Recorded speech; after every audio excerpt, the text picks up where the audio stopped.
Keith Grinke from Top MMA News here today with Dwayne Lewis from Fort McMurray, Alberta. Dwayne last night knocked out Marvin Eastman in impressive fashion. How are you feeling today? I feel great. It's awesome. You look great. It was a big grappling match to start off, like much of other fights last night, but you really ended that pretty quick. Why don't you walk us through what happened last night? Well, coming into the fight, I was very relaxed. I had great corner guys. I had Mike Sisnilovich, who's a big-time MMA vet. I had Brazilian Jiu-Jitsu world champion Rodrigo Mandaruca, and I had my manager was there, Sandy Bowman. And we came into this fight. We weren't thinking we're fighting the Beastman, Marvin Eastman. It was just Marvin, just another guy, just another fight.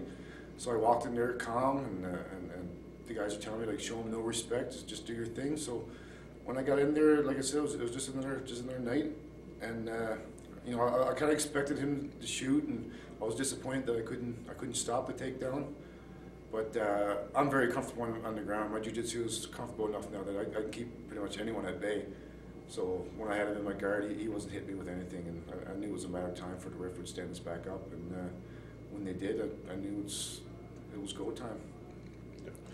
So you were up in the corner there, and you snuck an uppercut through and just slumped him to the cage and jumped right on top of him. So how did it feel, knocking off the Beastman for you? Biggest win of your career. Yeah, it's my biggest win by far, and I was very excited, but it took like 10 seconds for it to actually sink in. When he clinched with me, I was very surprised because he's only 5'9", so he's clinching with a guy who's taller. It makes no sense. But as soon as he clinched with me, it was a loose clinch, and the bell, the round was coming to an end, so I just let it all go and hit him with an overhand right, and then came up through the middle with an uppercut. And as soon as I hit him with an uppercut, I looked him right in the eyes, and his eyes just went blank. I knew he was done. He fell to the floor, and then I just lost it. I went nuts, started throwing a flurry. Well, you got to finish the guy, make sure he's done. And you finished a guy that Ricardo Arona couldn't finish. You finished a guy that, 11-fight winning streak Ryan Jimmo couldn't finish. Yeah. So major props to you for finishing a tough guy like Eastman. You're on a 6-fight winning streak now. What do you think's next for you? I don't know.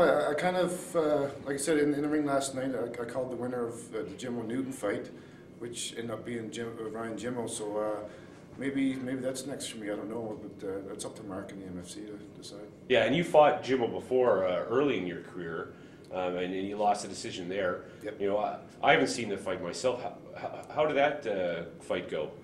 In that fight, that was early in Jimmo's career, very early in mine. I think it was my first pro fight, his second pro fight. So we were pretty raw at that point. It was just it wasn't a standoff fight. It was just a grappling match, and Jimmo being the bigger guy, he held me down, and he granted a decision. Yeah. So how do you think a fight with Jimmo would go now? It wouldn't go to a decision. I'm not the type of guy that likes to go to a decision. I hate it. So I like to finish my fights in the first round, get in there, get out, and that's it. Jimmo, on the other hand, he likes to wear his guys down, but I'll do or die in the first round. Yeah. Well, the fans sure love it, and you sure had lots there last night.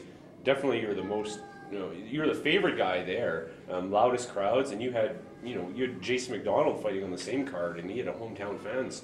Talk about all this Fort McMurray crowd that comes down with you.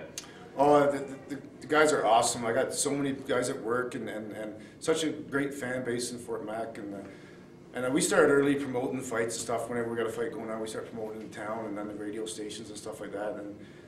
And guys are really into this MMA stuff up there. It's Fort Mac. It's a working town. All they do is fight and drink up there, and work. So when they got a guy in their hometown that's doing this type of thing, they're all for it. And we sell the shirts, so it looks great. We got a bunch of guys coming out all the time. All wear the T-shirts, and it works great for me. So you work out of Sandy Bowman's gym there.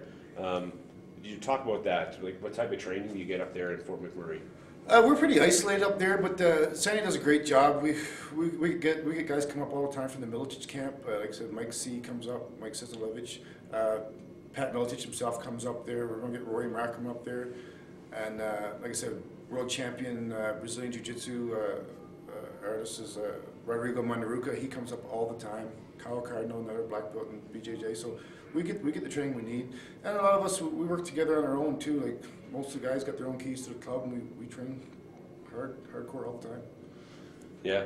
So what does a guy like you need, national champion Rodrigo Mandaruca, helping you out? I don't think you're ever going to be going to the ground anytime soon. No, it's not my favorite thing to do, but you got to have it. You got to cover all your bases.